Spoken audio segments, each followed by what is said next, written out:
Hello friends, look at these little mushrooms growing here. But do not go on its size. That's right. Although these amazing fungi are small, they are also great for your body because they are rich in proteins. Did you know on average, mushrooms have around 3 to 4 grams of protein, making them an excellent source of protein? So friends, isn't it amazing how much goodness these little fungi can pack? Now, apart from fungi, we also get proteins from plants and animals. Some of the plant-based protein sources are pulses like lentils and chickpeas, as well as beans, peas, and crunchy nuts. Now, let me give you some examples of animal-based proteins.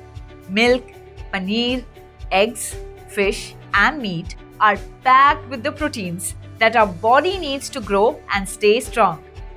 That's why we call them bodybuilding foods, as they help us to repair muscles and keep you healthy. Download the Toppscholars app to watch the complete video. Unlock premium access for 24/7 unlimited doubt solving with expert teachers.